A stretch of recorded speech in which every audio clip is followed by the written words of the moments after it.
말씀 보죠. 말씀은 히브리서 9장입니다. 히브리서 9장 히브리서 9장 23절로 28절까지 말씀입니다. 신약 성경 362쪽입니다. 유초등부 교사 선생님들 괜찮아요? 네. 네. 히브리서 9장 23절로 28절까지 말씀 보도록 합니다.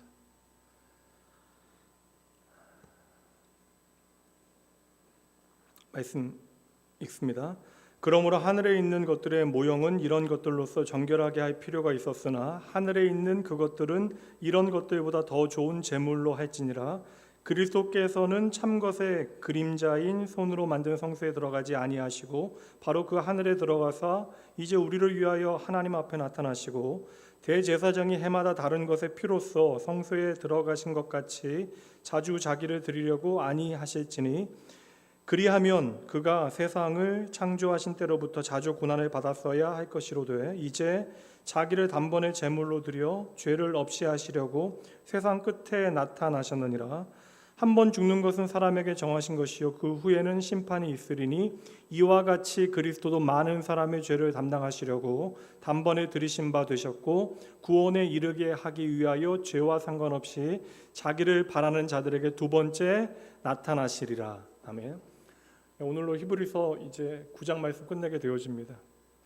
오늘 아침에 1부, 2부 예배 때는 사사기 말씀 나누었고 청년들과는 욥기 말씀 나누고 여러분들 또 이 오후에는 히브리서 말씀 나누게 되어집니다. 오늘 히브리서 23번째 시간이고요. 성장에는 아픔이 따릅니다. 말씀의 제목은 어른말 잘 들으면 자다가도 떡이 생긴다. 사실 제가 이번 주 제가 설교 아닌 줄 알았어요. 그래서 1부, 2부, 3부만 설교하면 되는가 보다 뭐냐 헌신 예배인 줄 알고 제가 진검다리로 계속 헌신 예배가 있어서 오늘 청년부 헌신 예배인지 알았는데 그제 아니라는 얘기를 이제 해주셔가지고 근데 이번 주 마침 제가 잠깐 지하철을 타고 이제 2호선을 타고 가는데 어르신들 앉는 자리에 젊은 사람들 잘 안 앉는데 그 지하철 어르신들 배려 좌석에 한 젊은 친구가 앉아 있다가 한 어르신께서 이거 나이 많은 사람들 앉는 자리니까 일어나라고 이야기하니까 일어나긴 하는데 이제 내리면서 욕을 빡 하고 그냥 내려버린 거예요. 욕을 그냥 깜짝 놀랄 만한 욕을 하고 이제 내려버려가지고 그냥 그 기억의 잔상이 좀 오래 남아서 어른 말 잘 들으면 자다가도 떡이 생긴다라는 말씀 제목 한번 잡아봤습니다. 사실 이게 상관없는데 그거 봤기 때문에 정한 제목은 아니고요. 오늘 본문의 말씀을 좀 해석하는데 요사이는 좀 아무래도 이제 레위기 그 히브리서 말씀은 구약 이스라엘 백성들 유대인들에게 흩어진 유대인 그리스도인들에게 주시는 하나님의 말씀이고 이제 고난 가운데 어려움의 시간을 잘 이겨내야 되는 믿음의 시련으로 잘 이겨내야 되는 하나님의 백성들에게 주시는 말씀이니까 아무래도 그들이 이해할 수 있는 어떤 배경들이 있거든요. 그래서 구약의 율법에 대한 이야기가 처음부터 많이 나옵니다. 모세에 대한 이야기로부터 성소, 성막, 제사에 대한 이야기가 쫙 펼쳐지고 특별히 예수 그리스도를 우리의 영원한 대제사장으로 히브리서 말씀은 계속해서 설명하고 있어요. 이거 여러분 잘 아시죠? 다시 할까요? 처음부터? 아시죠? 예. 그래서 레위기 말씀 함께 살펴보면 좋은데 이 말씀 먼저 살피고 오늘 말씀 살피도록 합니다. 오후 시간이니까요. 우리 함께 말씀 읽어보도록 합니다. 제사장은 백성의 어른인즉 스스로 더럽혀 욕되게 하지 말지니라. 레위기 말씀 여러분 잘 아시는 대로 레위기 말씀 어떤 말씀이에요? 어려운 말씀이죠. 레위기 말씀은 그 제사와 정결 규례, 이제 율법에 대한 내용들로 가득 채워져 있습니다. 그래서 율법의 내용들을 기록하면서 사실 이것은 이 법이 주어진 이유는 이스라엘 백성들이 이제 하나님의 백성이다라는 증거죠. 이제 죄의 사슬에 매인 그들이 이제 출애굽하여 홍해 건너게 되어지고 홍해 사건을 바울 사도는 어떤 사건을 이야기합니까? 세례 사건으로 설명하잖아요. 우리가 이제 거듭나 하나님의 백성으로 살아가게 되어지는데 이 법이라고 하는 것, 시내산에서 받은 이 법이라고 하는 것은 우리가 하나님의 백성이라고 하는 증거이고 이렇게 하나님의 백성으로 부름받은 이스라엘 백성들이 이제 약속의 땅 가나안 땅에 들어가게 되어질 터인데 그때 가나안의 세상 풍습 따르지 아니하고 하나님의 말씀 따라 순종하며 잘 살아가야 된다. 하나님의 백성답게 살아가야 한다. 이게 레위기의 기록의 내용이에요. 이게 핵심입니다. 그래서 세상의 풍습 따르지 아니고 세상의 가치, 세상의 방식 따르지 아니하고 하나님의 말씀에 순종하는 것을 레위기는요 거룩이라고 하는 단어로 설명해요. 이 거룩이라고 하는 것은 중요합니다. 이 거룩은 세상으로부터 구별되어지는 것을 의미하는 거예요. 그러면서 이제 이 일을 담당하게 되어질 사람들을 레위 지파 제사장으로 이제 소개하면서 제사장들에게 이제 거룩의 구체적인 명령을 이제 레위기 말씀에 담아서 우리에게 알려주시는데, 말씀해 보시면 21장 4절 다시 한번 보시겠어요? 뭐라고 이야기해요? 제사장은 백성의 어른이다. 그러니까 이스라엘 백성들의 어른이 바로 제사장이다라고 이제 말씀하게 되어지는 것입니다. 사실 한 세대 사이에 좀 엄청난 변화가 일어나고 있어서 어른 공경이라고 하는 것은 예전에는 따로 설명이 필요가 없는 어떤 사회 규범입니다. 어른 공경이라는 것은 당연한 것이지 이게 뭐 우리가 배워야 하는 것이고 뭐 이것을 우리가 마음에 새겨내야 되는 게 아니냐. 어른 공경은 그냥 우리 사회의 당연한 규범이었습니다. 그런데 요즘은 사실 어른 공경이라고 하는 말이 그렇게 깊이 와닿지 않는 시대를 우리가 살아가고 있죠. 국어사전에 어른이라고 하는 단어를 찾아보면 여러 가지 용례로 설명이 되는데, 첫 번째는 나이나 지위가 높은 사람들을 우리가 1차적으로 어른이라고 이야기합니다. 그리고 두 번째는 나이를 뛰어넘어서 자기 일에 책임을 지고 집단에서 경륜이 많아서 존경을 받는 사람을 어른이라고 이제 정의를 하게 되어지는 것이죠. 이 두 가지 다 의미가 있어요. 생물학적으로 우리가 나이가 많은 어른들은 흔히 우리 주변에서 찾아볼 수 있지만, 두 번째 정의, 이 사회 가운데 공동체 가운데 존경을 받을 만한 어른을 찾는 것은 생각보다 쉬운 일이 아닐 수도 있다. 예전에는 그냥 말씀드리면 생물학적인 나이가 많이 든 분들에 대해서도 기꺼이 존중하는, 그들의 경륜과 삶의 시간을 존중하는 그런 시대였다면, 이제는 좀 어른이 어른답게 행동해야 존경을 받는 시대가 되어진 것이죠. 이 이야기 하려고 하면 세대 간에 할 이야기는 참 많을 것 같고요. 여러분 기억하시는지 모르겠지만 20대 여성이 70대 여성에게 반말했던 지하철 반말녀 사건 기억하시나요? 여러분들은 뭐 안 좋은 건 안 보고 사세요? 그리고 저는 기억하기에 80대 할아버지가 이제 앉아 있는데 20대 남자아이가 이제 다리를 꼬고 왔는데, 이제 저는 지하철에서 다리 꼬고 왔는 거 이해는 안 되거든요. 그러니까 사람이 아무도 없으면 습관에 따라 잠깐 꼴 수는 있어요. 근데 뭐 허리에도 안 좋은 거 뭐 그렇게 꼬아요. 근데 다리 꼬고 앉으니까 옆에 사람 할아버지 이제 계속 다리를 치게 되니까 다리 풀고 앉으라고 이야기했더니 80대 노인을 이제 20대 남자애가 폭행한 그 폐륜적인 사건이요.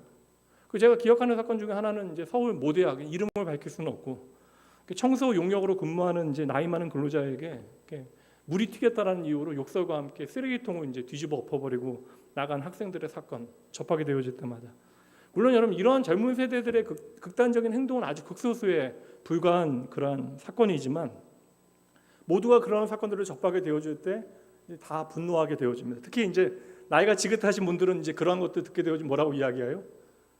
말세다. 한 일간지에서 20대 140명을 대상으로 이제 일부러 좀 자료를 찾아봤는데 설문조사한 걸 봤어요. 이제 여러 내용들이 있었는데, 공공장소에서 나이 많은 사람과 젊은 사람의 이제 시비가 있을 때, 그러니까 나이 많은 분과 젊은 사람의 시비가 일어나게 될 때 어떻게 생각하느냐? 20대의 답변이에요. 근데 응답자의 57%가 나이와 상관없이 잘잘못을 가려야 한다라고 대답을 했고요. 그래도 나이 어린 사람이 참아야 한다라는 의견이 한 32% 정도였습니다. 그리고 뭐 좀 더 그 내용 중에는 충격적인 내용도 있긴 한데, 뭐 얼마나 충격적인가를 여러분들에게 말씀드리는 것이 의도는 아니지만, 말씀드리면 정말 말세다 생각하시는 분들이 이제 계실 것 같아요. 근데 여러분, 나이 든 어른들을 이렇게 공경하지 않는 세태가 하루 아침에 벌어진 일은 아니겠죠. 하루 아침 뭐 한 달 사이에 1년 사이에 이러한 뭐 분위기가, 사회적인 무드가 형성된 것은 아닐 것이라고 생각합니다. 이제 한 세대, 제가 보기에는 이제 한 세대를 지나게 되어지면, 지난 한 세대를 지나게 되어지면서 장유유서라고 하는 말은 뭐 거의 사라지게 되어진 것 같아요. 이제 앞으로는 분명 한국 사회가 생물학적인 어른들이 많아지는 시대가 되어질 것인데, 그래서 어느 시대보다도 좀 어른다운 어른들이 좀 필요한 시대가 아닐까, 다음 세대를 위해서 좋은 어른들이 필요한 시대가 아닐까라는 생각을 해봐요. 아까 내위기 말씀도 봤지만 하나님의 백성이 이스라엘에게도 어른이 필요해요. 좋은 어른이 필요합니다. 근데 성경은 제사장이 어른이 되어야 한다라고 이제 말씀을 하고 있는 거예요. 그러니까 제사장이 바로 백성들의 어른이다라고 하는 말씀을 하고 있는데 이게 레위기 21장 말씀인데 이 말씀의 처음 시작을 보는 것은 좀 중요할 것 같아요. 어떠한 이유에서 이 말씀이 나왔나? 레위기 21장 1절 말씀 보도록 합니다. 여러분 읽어주세요. 시작.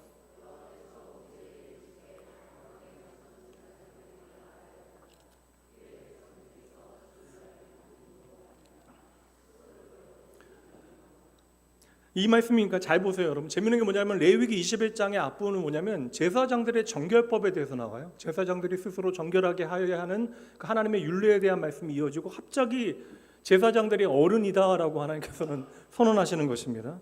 그러니까 제사장들은 직무를 수행할 때에 무엇을 하면 안 돼요? 죽음에 가까이 하면 안 된다는 거예요. 어떠한 죽음이라도 죽음을 가까이 하지 말라. 그리고 하나님께서 이 말씀을 주시는 이유는 제사장들이 감당하게 되어지는 그 직무 때문에 그러합니다. 제사장들이 하는 가장 중요한 일은 성막 안에서, 그 당시 이제 성막이니까 성막 안에서 종교 행사를 주관하는 것이 아니라 그들의 일에, 제사장들의 일의 핵심은 무엇이에요? 바로 생명에 관계된 일을 하게 되어지기 때문에 그 생명에 반대되어지는 죽음과 관련되어진 일과 단절되어 있어야 한다라고 하는 말씀을 지금 이 말씀을 통해서 하시는 거예요. 그래서 제사장들은 그 죽음으로부터 벗어나야 된다. 그 죽음으로부터 멀리하여야 한다라는 말씀이 계속 반복이 되어집니다. 그러니까 여러분들이 제사장들이 하는 가장 중요한 일이 무엇이겠어요? 그 이름에도 나오잖아요. 제사장은 뭘 해야 돼요? 제사를 드리는 일을 하잖아요. 그럼 제사가 무엇입니까? 죽어야 되는 죄인들이 있어요. 죽어야 되는 생명이 있는데 그 생명을 대신하여 대속의 희생을 치루어서 죄 가운데 마땅히 죽어야 하는 그 죄의 문제를 속량하는 거예요. 그 생명을 속량케 함으로써 죽어야 되는 생명을 살려내는 일을 하는 것이 바로 제사입니다. 그래서 생명을 살리기 위하여 날마다 제사를 드리는 제사장들이 목격해야 되는 것이 무엇이냐면 바로 우리가 죽어야 되는 사람들이구나. 우리가 하나님 앞에 죽어야 되는 인생이구나. 그 죽음의 현장을 날마다 제사장들은 목격해야 되는 거예요. 그래서 날마다 제사장은 그 죽음의 현장을 목격하면서 죄가 얼마나 무서운가를 자신의 눈으로 경험하고 확인해야 하는 것이죠. 근데 날마다 그 죄의 무게를 확인하고 죽음을 확인하는 것을 끝나는 것이 아니라 이거 제사 드리는 일을 통해서 무엇을 결국에는 증명해내야 돼요? 죽음의 세력을 깨트리고 새 생명을 창조하는 하나님의 역사가 무엇을 통하여? 계속해서 말했어요. 무엇을 통하여? 피로 말미암아. 오직 피로 말미암아. 그러니까 오직 피로 말미암아 생명을 살아난다라는 것을 제사장들은 날마다 확인하는 거예요. 날마다 피의 제사를 드리며 구약의 제사장들은 그 사실을 확인합니다. 여러분, 제사를 드려야 되는 이유는요, 우리가 하나님 앞에 나아갈 수 있는 방법이 없다라는 것으로부터 출발하는 거예요. 모든 죄인은 하나님을 만날 수 없습니다. 이게 죄에 대한 심판, 죄에 대한 결론이에요. 우리가 더 이상 하나님과 함께 할 수 없다. 하나님께로부터 우리가 끊어졌다. 그러니까 하나님께서 우리를 버리신 것이 아니라 우리가 하나님을 떠나 하나님께로부터 영원히 끊어지게 되어진 거예요. 죄인은 어떤 방식으로도 하나님의 임재 앞으로, 하나님의 거룩 앞으로 나아갈 수 있는 방법이 없는 거예요. 불가능한 일입니다. 이게 죄의 무게예요. 그래서 신의 산에서 그들이 구원받아 하나님의 백성으로 벌받게 되어질 때에도 무엇을 해요? 제사를 드리잖아요. 화목제를 드리고 제사장들과 모든 사람들에게 심지어 도구들에도 피를 다 뿌리잖아요. 그리고 나서야 하나님의 임재 앞에 잠시 나아갈 수 있는, 하나님 앞에 잠시 머무를 수 있는 기회를 얻게 되어지는 것입니다. 그러니까 다시 말하면 죄인된 우리가 하나님 앞에 나아간다라고 하는 것은 그 자체로 죽음을 의미하는 거예요. 그래서 제사장은 그 손에 뭘 들고 가야 돼요? 피를 들고 대속제물의 피를 가지고 하나님 앞에 나아가는 것입니다. 그러니까 제사장이기 때문에 그 자격을 가지고 하나님 앞에 나아갈 수 있는 것이 아니라 내 손에 대속제물의 피가 있기 때문에 하나님께서는 그 피를 보시고 제사장을 용납하시고 만나주시는 것이죠. 그렇게 하나님 앞에 나아가 있는 제사장도 죄인인데 이 말씀 계속 나오잖아요. 7장 8장 말씀에 계속 되어졌죠.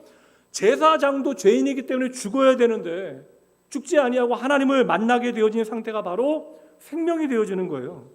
그 구약 성경에서 제사장이 제사를 드리고 피를 가지고 하나님 앞에 나아간다라고 하는 것은 이제 누군가의 희생을 통하여 그 피 때문에 내가 이미 용서함 받았다. 그 피의 희생을 통하여 내가 이미 심판을 받았다라고 하는 증거가 되어지는 것이죠. 그래서 구약 성경에 보면 희생 제사를 통해서만 하나님께 가까이 나아갈 수 있는 것입니다. 결국 여러분 구약의 모든 제사들이 기본적인 5가지 제사, 심지어 감사제나 모든 것들이 다 희생 제사를 근거로 하는 것이에요.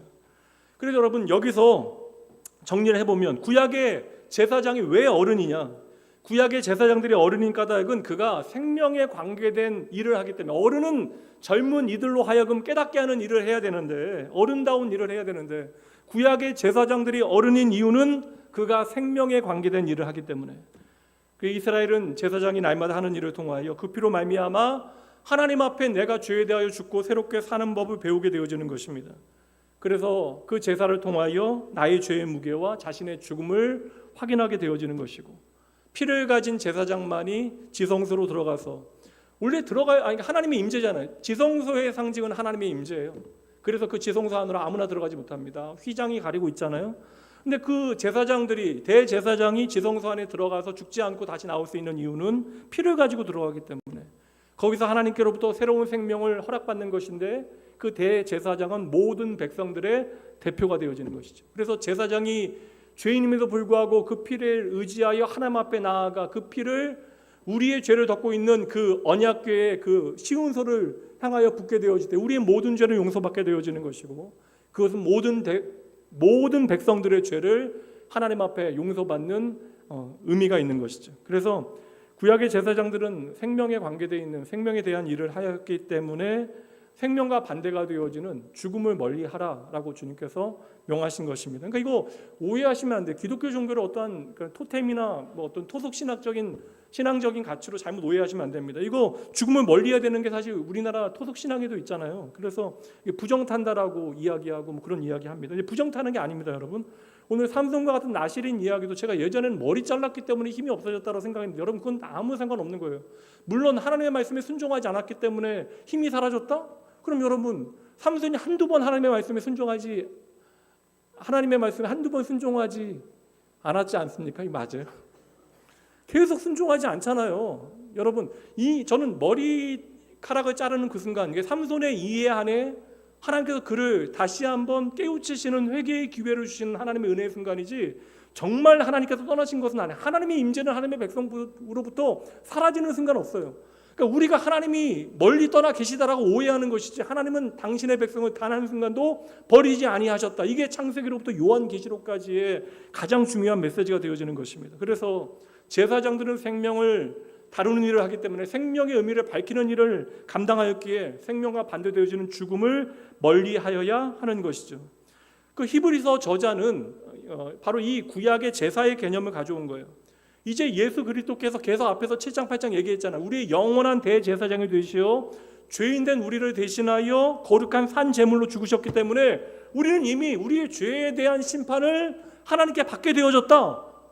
히브리서는 이거 선언하는 거예요. 단순히 한 인간으로서 자기의 죄 때문에 죽음을 당하게 되어지는 것이 아니라, 죄 없으신 하나님께서 참 인간으로 오시어 십자가의 죽으심으로 대속이 이루어진 것이다. 우리의 죄를 속하신 것이다. 세상 그 누구도 자기의 죄 때문에 대속을 이룰 수 없는데, 예수님께서는 참 하나님이시기에 참 인간으로 이 세상에 오시어 십자가에 죽으신 그 사건이 바로 우리의 죄에 대한 하나님의 대속의 사건이 되어진다.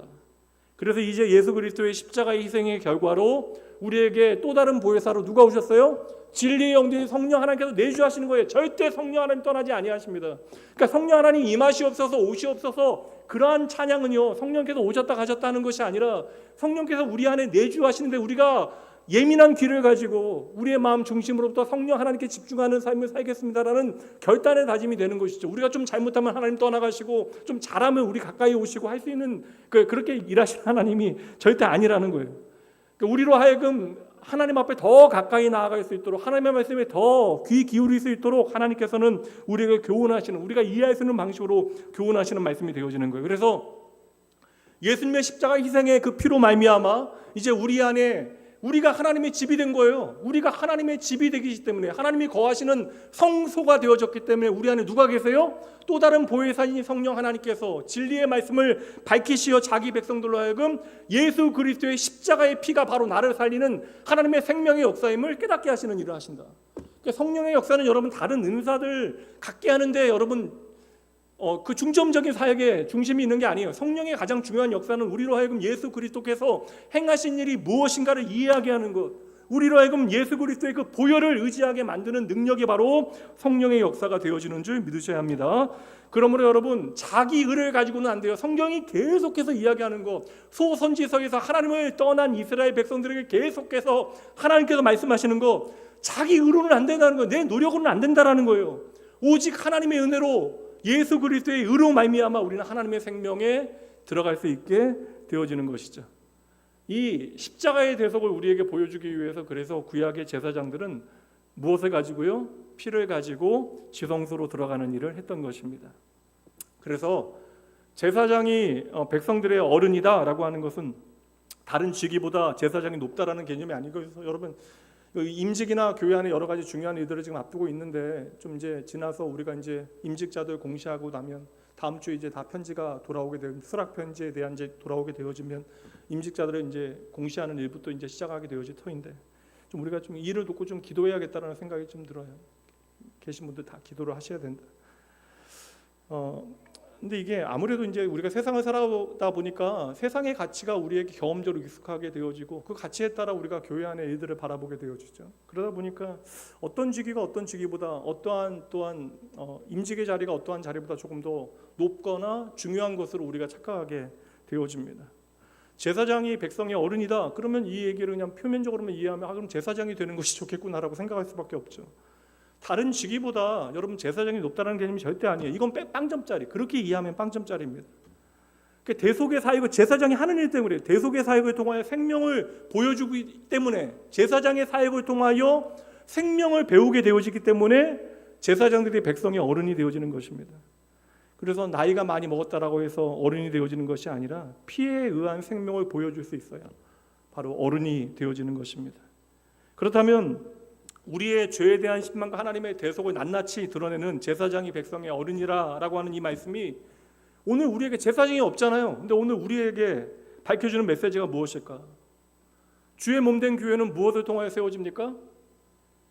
주의 몸된 교회는 무엇을 통하여 세워집니까? 오직 예수 그리스도의 핏값으로 세워지는 것이죠. 그러니까 저와 여러분이 오늘 주의 몸된 교회, 우리 주일학교 열심히 배웠잖아요. 우리가 바로 교회입니다. 오늘 우리가 교회인 이유는 예수 그리스도의 그 보혈의 공로로 우리가 하나님의 교회로 부름받게 되어진 것인데 오늘날 주의 몸된 교회로 부름받은 주의 핏값으로 부름받은 교회는 어떠한 일을 해야 된다? 어떠한 일을 해야 돼요? 바로 생명을 보여주는 사역을 제대로 감당해야 된다. 이게 바로 교회가 해야 되는 가장 중요한 일입니다. 우리만 행복하기 위하여 우리는 이 자리에 모이는 것이 결코 아니라는 것이죠. 영원한 멸망을 향하여 죽음을 향하여 달려가는 죄악된 세상 가운데 오늘 우리에게 생명을 보여주는 어른이 계시다. 누구예요, 여러분? 여기서 삐끗하면 여러분 이단과 사입이 사술이 되어지는 것입니다. 오늘 우리에게 생명을 보여주는 어른이 계시다. 구약에는 제사장들이 날마다 동물을 잡아서 피를 드림으로 속죄 대속을 증명해냈잖아요. 그렇다면 구약의 그 제사장들이 생명의 의미를 밝혀줬기 때문에 그 피를 통하여 대속의 의미를 밝혀줬기 때문에 구약에는 제사장들이 어른. 그렇다면 오늘 저와 여러분에게는 누가 어른일까요? 목사는 아니잖아요. 저라면 제가 오늘도 소 잡고 염소 잡아서 이 시간 여러분들에게 다 뿌려야죠. 그거 안 하잖아요, 여러분. 우리에게 참된 어른은 예수 그리스도밖에 안 계시다. 이거 말하기 위해서 제사장이 어른이다라는 이야기하는 거예요. 예수 그리스도께서 하나님의 언약을 성취하기 위하여 이 땅에 오시어 우리를 위하여 십자가의 대속의 죽음으로 죽으신 것으로 말미암아 그 피로 말미암아 더 이상 우리는 짐승을 잡아 드리는 제사를 드릴 필요 없게 되어진 거예요. 그게 오늘 23절 말씀입니다. 그러므로 하늘에 있는 것들의 모형은 어렵지만 여러분 어려운 말씀이 아니에요. 하늘에 있는 것들의 모형, 그러니까 모든 이 땅에 있는 것들이 하늘에 있는 것들의 모형인데 하늘에 있는 것들의 모형은 이런 것으로서 정결하게 할 필요가 있었으나 무슨 말이에요? 날마다 피의 제사를 드려서 하나님의 생명에 제한적으로 들어가게 만드는 그러한 일들을 할 필요가 있었지만 하늘에 있는 그것들은 이것들보다 더 좋은 제물로 할지니라. 이어지는 말씀 더 보면 됩니다. 25절 26절 대제사장은 해마다 다른 것의 피로서 성소에 들어가는 것 같이 자주 자기를 드리려고 아니하실지니 그리하면 그가 세상을 창조하신 때부터, 그러니까 우리를 위하여 대제사장으로 이 땅에 오신 예수 그리스도는 세상을 창조하신 창조주 하나님, 창조의 때로부터 계셨던 하나님이신데 그 창조주 하나님께서 영원한 대제사장이 되시어 이 땅에 오시어 자주 고난을 받으셔야 할 것 이로되 이제 자신을 단번에 제물로 드려 죄를 없이 하시려고 뭐라고 여러분? 세상 끝에 나타나셨느니라. 이것 때문에 제가 처음에 말세 얘기 드린 거예요. 26절 마지막 말씀에 세상 끝에 주님께서 나타나셨다. 이거 과거형이거든요. 이미 나타나신 거예요. 히브리서는 이거 설명하기 위해서 1장부터 처음 얘기했는데 1장 이제 다시 처음으로 가보도록 할게요. 1장 1절과 2절. 1장 1절과 2절이요. 옛적의 선지자들을 통하여 여러 부분과 여러 모양으로 우리 조상들에게 말씀하신 하나님께, 구약 성경의 다양한 모양으로 하나님의 구속의 은혜가 무엇인지를 설명하신 주님께서, 하나님께서 2절 뭐라 함께 읽습니다. 이 모든 날 마지막에는 아들을 통하여 우리에게 말씀하셨으니, 마지막 때에 말씀하시는 분이 누구예요? 아들을 통하여 하나님께서 말씀하신다. 이 아들을 만유의 상속자로 세우시고 또 그로 말미암아 모든 세계를 지으셨다. 같은 말씀이잖아요. 이 구약 시대에는 해마다 이제 여러분 대속죄일에 피를 가지고 이스라엘 백성들의 죄의 증거가 되어진 언약궤는, 여러분 언약궤 안에 들어있는 것은 우리가 죄인이라고 하는 증거예요. 그 세 가지가 다 죄인입니다. 하나님의 은혜에도 불구하고 우리는 하나님 앞에 나아갈 수 없다라는 것이 언약궤 안에 있는 만나 항아리로부터 아론의 쌍난 지팡이, 그 하나님의 깨어진 돌판이 그것을 증명하고 있는 거예요. 그런데 우리의 죄를 덮고 있는 것이 하나님의 그 쉬운 소인데, 그 하나님의 은혜가 임재가 임하는 장소인데, 그곳에 바로 피를 뿌리는 거예요. 그게 속죄소에 피를 뿌리는 것인데, 그때에 백성들의 죄가 속하여지고 하나님 앞에 용납되어져서 이제 새로운 생명으로 이스라엘 백성들이 살게 되어지는 것이죠. 근데 더 이상 이러한 제사를 너희가 드릴 필요 없다. 누구 때문에? 예수 그리스도 때문에. 하나님의 아들이신 예수 그리스도, 이 땅을 창조하신 하나님께서 우리의 영원한 대제사장으로 이 땅에 오시어 자신을 들여 단번에 이루신 그 완벽한 제사가 언제 이루어졌느냐? 세상의 끝에 이루어졌다. 세상의 마지막에 이것이 이루어졌다. 그러니 더 이상 우리는 구약시대와 같은 동물의 제사를 드릴 필요가 없다. 이거예요. 바로 그 말씀을 오늘 말씀을 설명하고 있는 겁니다. 다시 23절 이해가 되실 거예요. 그러므로 하늘에 있는 것들의 모형은 이런 것들로서 정결하게 할 필요가 있었으나 하늘에 있는 그것들은 이런 것들보다 더 좋은 제물로 할지니라. 예수 그리스도의 대속의 사역을 설명하는 거예요. 그러니까 우리의 대제사장 되신 예수님 때문에, 그러니까 우리에게 생명을 보여주시는 어른 때문에, 예수님 때문에 이제 인간이 피를 들고 성소에 직접 들어갈 필요가 없게 되어졌다. 그 말씀이 바로 이어지는 24절. 그리스도께서는 참 것의 그림자인 손으로 만든 성소에 들어가지 아니하시고 바로 그 하늘에 들어가서 이제 우리를 위하여 하나님 앞에 나타나셨다.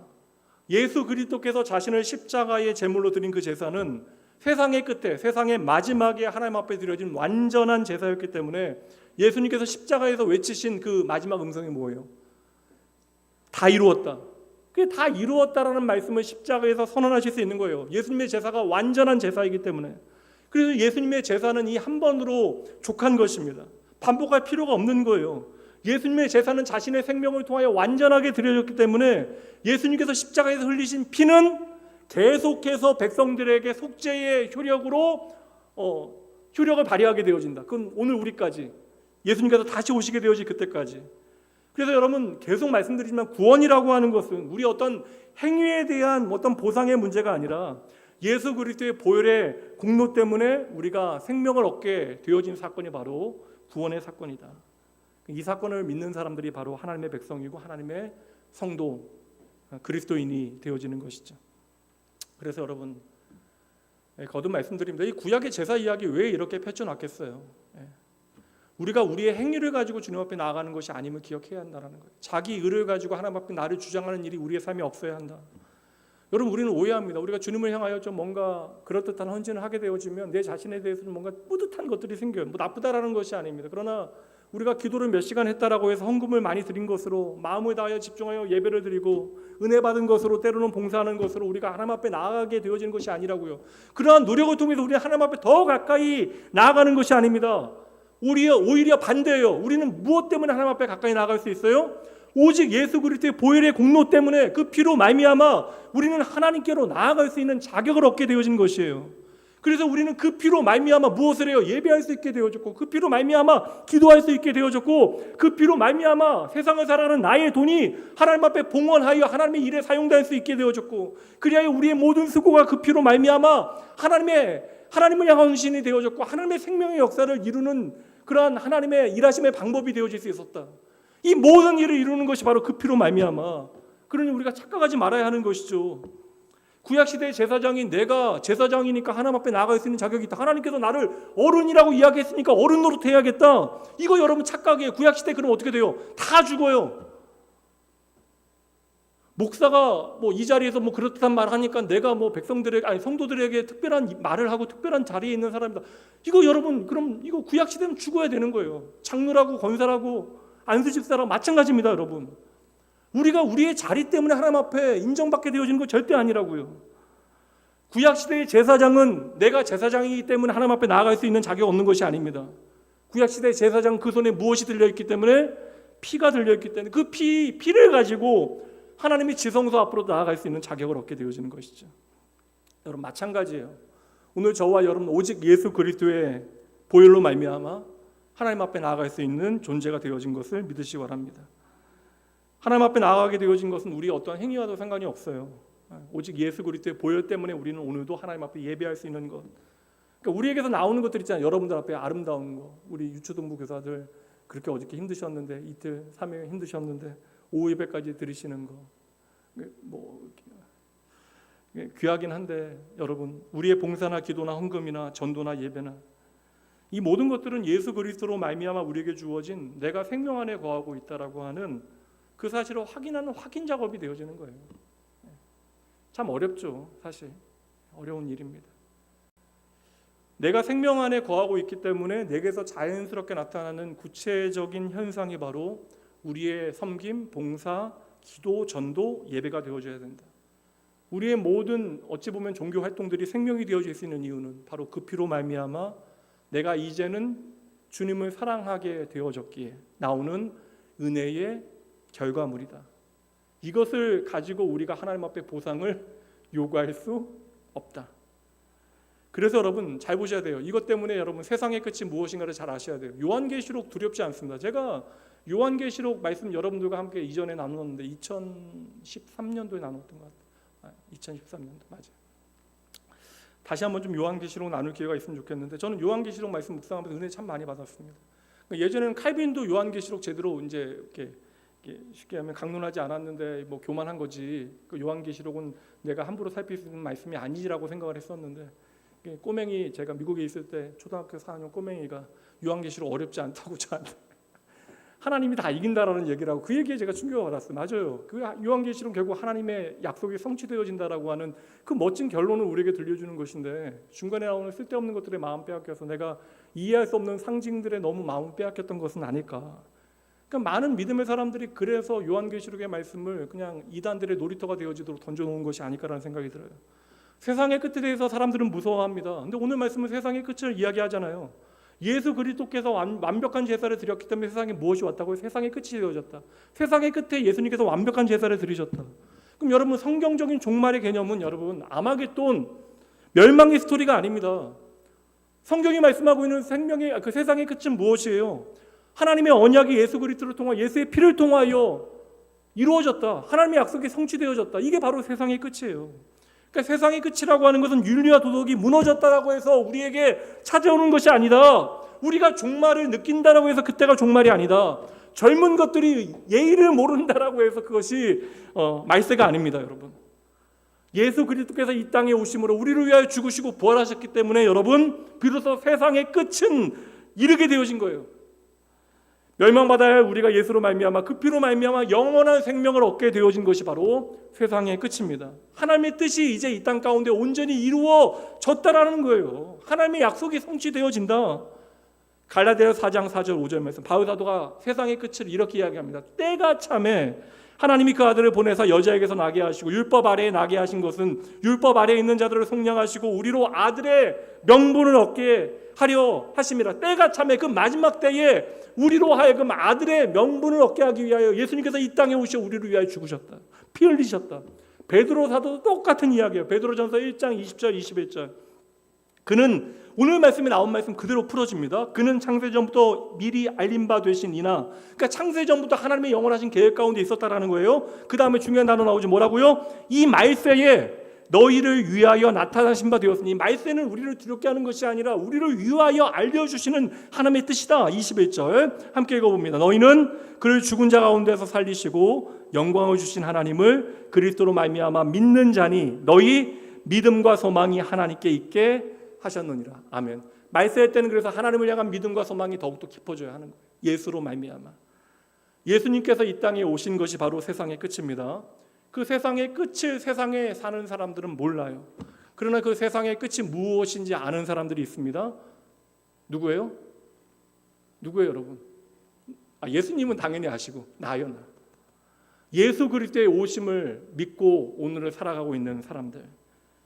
오늘날의 성도들이 그러므로 이 말세를 만난 사람들이 되어지는 거예요. 고린도전서 10장 말씀 볼까요? 11절 그들에게 일어난 이런 일은 본보기가 되고 또한 말세를 만난 우리를 깨우치기 위하여 기록되어졌느니라. 그러므로 오늘 우리가 예수 그리스도 안에서 살아간다라고 하는 것은 이 말세의 때를 살아간다라고 하는 것을 의미하는 거예요.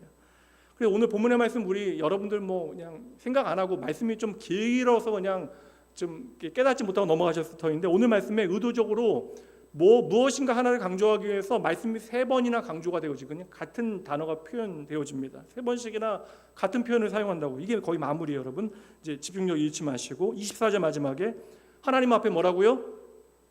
여러분? 예수 그리스도께서 우리를 위하여 하나님 앞에 뭐라고요? 나타나시고 26절 넘어갈게요. 우리의 죄를 단번에 자신을 제물로 드려 죄를 없이 하시려고 세상 끝에 뭐라고요? 세상 끝에 나타나셨느니라. 그리고 28절 마지막 말씀 뭐라고요? 두 번째 나타나시니라. 2번 앞에 2번은 과거고 마지막은 2번째 나타나실 것이다 라고 미래형으로 나타나고 있습니다. 그러니까 모든 것이 예수님께서 나타나셨기 때문에 완벽하게 이루어진 일, 그리고 그 생명의 주님은 다시 나타나실 것이다. 이 말씀 우리에게 들려주는 거예요. 생명의 주님께서 그 피로 말미암아 생명을 이루시고 그 생명을 이루신 예수 그리스도께서는 이제 다시 우리 가운데 나타나실 것이다. 정리가 다 되었어요, 여러분. 마지막으로 27절과 28절. 그래서 이 말씀이 나오는 거예요. 한 번 죽는 것은 사람에게 정해진 것이요 그 후에는 심판이 있으리니. 이 모든 이야기 나오면 심판에 대한 말씀이 나오는 거예요. 이와 같이 그리스도도 많은 사람의 죄를 담당하시려고 단번에 들이신 바 되었고 구원에 이르게 하기 위하여 죄와 상관없이 자기를 바라는 자들에게 2번째 나타나시리라. 여러분, 죄에 대한 심판은 모든 사람들은 누구나 다 죽게 되어져요. 근데 그 죽음을 예수님께서 대신 죽으시고 심판을 대신 당하셨잖아요. 그래서 우리는 예수 그리스도를 통하여 영원한 생명을 바라볼 수 있게 되어졌습니다. 그러니 우리가 예수의 보혈을 의지하지 아니하고 다른 것으로는 우리가 그 하나님의 생명에 거할 수 있는 방법이 없어요. 그러니 여러분, 이게 사실 우리가 이렇게 내 행위를 자랑하고 내 자리를 이야기하는 거, 내가 행한 어떠한 일들에 대한 결과를 말하는 것은 여러분 아무런 의미 없어요. 하나님 앞에 절대 그것들은 계산되어지지 않습니다. 우리의 구원의 문제, 우리의 생명의 문제는 그러한 것들은 여러분들이 아무리 진심을 다하여 수고했어도 그것들은 여러분의 생명의 문제와 연결되어진 이야기들이 아니에요. 그럼 마지막으로 다시 한번 확인하겠습니다. 오늘 말씀을 여러분의 삶에 어떻게 비춰내시겠어요? 성도라는 여러분, 계속해서 세상의 방법에 따라 인간론의 원리에 따라 자기 행위를 바라보는 것이 아니라 내가 이만큼 수고했으니 하나님 앞에 이만큼 내가 보답을 받아야지, 보상을 받아야지, 이것이 아니라 오직 예수 그리스도께서 십자가에서 대속의 죽음을 통하여 이루신 주님의 일만 바라보는 것이 바로 믿음입니다. 그리고 이것이 바로 성도의 삶이 되어줘야 하는 것이죠. 그러니 저와 여러분은 예수를 구주로 믿고 말세를 살아가는 성도가 되어졌다. 그럼 예수를 구주로 믿고 예수께서 시작하신 이 말세를 살아가는 사람들은 세상과 다른 시점과 관점으로 우리의 인생을 살아가야 한다. 세상을 해석하는 방식 자체가 변화되어져야 한다. 이게 바로 믿음이 되어지는 것이죠. 이 말씀을 하고자 하는 거예요. 과거의 제사에 대한 이야기를 하는 것이 아니라 우리의 영원한 대제사자 되신 예수 그리스도로 말미암아 이제 우리가 어떻게 우리의 인생을 살아가야 할 것인가. 노아의 시대는 뭐라고 이야기하고 있어요? 먹고 마시고 시집가고 장가가던 시대예요. 뭐가 잘못됐어요, 여러분? 우리가 다 하는 건데 먹고 마시고 시집가고 장가가고. 세상 사람들은 먹고 마시고 시집가고 장가가고 내 행복을 위하여 살아가는 것이 전부가 되어지는데, 그렇게 나의 행복만이 전부가 되어지는 세상 가운데 노아와 같이 내게 생명이 주는 방주 안으로 들어가는 사람이 있었다라는 것이죠. 여러분, 하나님의 심판을 의식하지 않는 삶 자체가 이미 심판 가운데 있는 거예요. 다시 말씀드리면 우리가 심판받는다는 사실을 기억하지 아니하고 우리에게 주신 이 은혜의 마지막 때를 살아가는 사람들, 그 사람들은 이미 하나님의 심판 가운데 있는 것입니다. 돈 버는 거 좋은 일일 것 같긴 해요. 제가 뭐 돈을 가져보진 못했지만, 돈 벌었다고 좋아하는 사람들이 있을 수 있겠지만 돈 버는 재미도 여러분 분명한 것은 심판 때까지 잠시 허락된 것에 불과합니다. 여러분, 나의 죄를 예수님의 십자가를 통하여 확인하지 못하면 그 사람의 세상은 그것이 전부가 되어져요. 정말 돈이 전부가 되어질 것입니다. 그리고 마지막 순간에는 그 돈이 나를 구원하지 못한다는 사실을 뼈저리게 확인하게 되어질 거예요. 오늘 우리가 의지하는 그 무엇도 우리의 방주가 되어질 수 없습니다. 여러분, 세상은 뭐예요? 여러분, 결국 세상은 예수의 피를 외면하고 영원한 멸망을 향하여 달려가고 있는 것이 세상의 리얼리티, 실체인데, 이 세상 가운데 우리는 하나님의 부름 가운데 우리의 인생을 어떻게 살아가고 있는가? 그러니 여러분, 우리는 하루하루 예수의 보혈로 말미암아 거듭난 생명의 증거를 가져야 돼요. 구체적으로 내 돈이 거듭나야 됩니다. 내 시간이 거듭나야 돼요. 나의 가치와 인생의 방향이 예수 그리스도의 보혈로 거듭나야 하는 것이죠. 예수님께서 말씀하실 때 인자가 다시 올 때 마태복음 말씀에 보면 사람들이 평상시에서 먹고 마시고 밭에서 일을 하고 살아가지만 그 중에 한 사람은 데려감을 당하고 한 사람은 버림받게 되어진다. 예전에 한국 교회도 80년대 아주 잠시지만 극단적인 세대주의 영향으로 휴고 같은 하다가 비행기 기장은 없어지고 막 그런 거 막 영화도 만들어지고, 그 말씀이 아니거든요. 예수님이 반드시 다시 오신다. 우리가 그 사실을 안다면 밭에서 우리가 일을 하더라도 먹고 마시고 나의 삶을 위하여 오늘을 살아가더라도 밭에서 일하는 그 순간에도 주님이 오신다는 사실, 내가 먹고 살아가는 모든 삶의 자리에서 주님께서 다시 오신다는 사실을 기억하고 그러한 시각에서 우리의 삶을 살아가야 되는데, 주님께서 다시 오신다는 사실을 잊고 살아가기 때문에 주님이 안 보이는 거죠. 주님 안 보이면 우리가 해야 되는 일이 뭐예요? 다른 사람들이 수확한 것과 내 것을 비교하는 일을 해야죠. 그리고 다른 사람들과 나를 비교하여 내 인생을 우리는 평가해야 하는 것입니다. 저는 그냥 단도직입적으로 이렇게 말씀드릴게요. 하나님의 심판을 믿지 않는다면 여러분 교회 나오실 필요 없습니다. 이렇게 우리가 성경책 펴들고 주일 오후까지 고민할 필요가 없어요. 세상에서 요구하는 대로 우리의 인생 그냥 잘 살아가면 그만입니다. 그러나 말씀 그대로 그 피로 우리를 하나님의 백성 삼으신 하나님의 놀라운 은혜와 사랑을 내가 기억하고 이제는 거듭난 하나님의 백성으로 나의 인생을 살아간다는 사실을 아신다면, 그리고 하나님의 마지막 심판을 내가 인정하고 우리의 인생을 살아간다면 하나님의 약속 가운데 우리의 인생을 생명되게 만드는 것이 무엇인지 다시 한번 여러분의 삶에 분명히 하셔야 합니다. 내가 과연 예수의 보혈을 내 삶의 소망으로 삼고 나의 인생을 하나님 앞에 살아드리고 있는지, 그것을 확인하며 우리의 인생을 살아가야 하는 것이죠. 오늘 제목으로 설교 마무리하도록 할게요. 함께 읽어볼까요? 우리 안에 계신 어른이 우리에게 늘 확인시켜 주실 것입니다. 우리가 얼마나 잘 흔들리는지를 아셨기 때문에 예수님께서는 우리 안에 또 다른 보혜사 진리의 영 성령 하나님을 우리 안에 보내시고 날마다 말씀으로 우둔한 우리를 깨우쳐 우리의 길을 인도해 주시는 것입니다. 세상에 경험 많은 사람들, 힘 있는 사람들, 아무래도 우리가 좀 그들 바라보면서 의지하게 되죠. 그러나 우리에게 세상의 것들을 더욱더 강화시켜 줄 수 있는 세상의 어른들에게만 아부하지 마시고, 이게 대상이 될 수도 있고 어떤 가치가 되어질 수도 있고, 우리 안에 있는 생명을 늘 확인시켜 주시는 내 인생 최고의 어른 되신 예수 그리스도의 간섭을 잘 받고 그 어른의 말씀 쫓아 인생을 복되게 살아가는 여러분 모두가 되어 주시길 주님의 이름으로 축복합니다. 분위기가 끝난 것 같죠? 끝났습니다. 구역장 모임 잠시 가질게요. 기도합니다. 하나님 아버지, 나의 인생이 예수로 말미암아 새로운 생명을 살게 하시니 감사합니다. 영원한 죽음과 멸망 말고는 답이 없던 저희들의 인생에 생명의 빛 되신 예수 그리스도를 주셔서 우리에게 베푸신 은혜가 얼마나 큰지 다시 한번 말씀을 통하여 깨닫게 됩니다. 아버지 하나님, 예수의 보혈을 통하여 모든 언약의 약속을 성취하시어 죄인인 우리가 예수의 보혈을 의지하여 거룩하신 하나님 앞에 날마다 나아갈 수 있다는 것이 어떠한 의미인지 하나님, 문자화된 말씀을 통해서만 우리가 확인하는 것이 아니라 저희의 삶의 자리에서 그 하나님의 동행과 하나님의 일하심을 저희들 날마다 확인하며 저희 인생 복되게 살아갈 수 있도록 은혜 더하여 주시옵소서. 날마다 은혜의 보좌 앞으로 나아갈 때에 하나님의 은혜와 사랑 잊지 아니하고 감사하며 참으로 하나님 예배하는 인생 살아가기를 원합니다.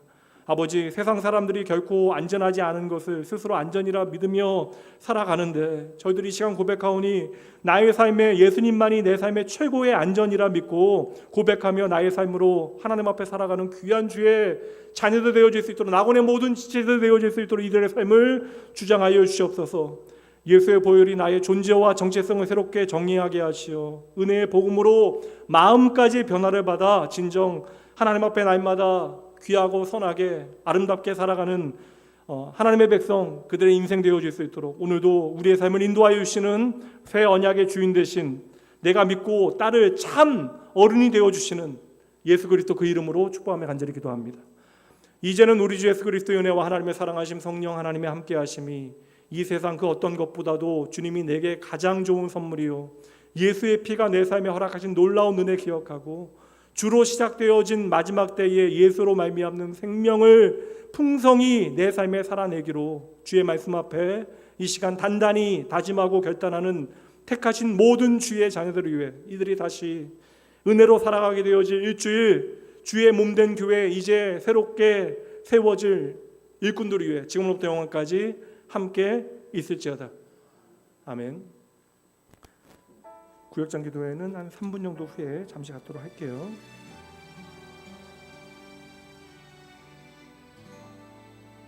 계절은 흐르고 꽃은 피고 저도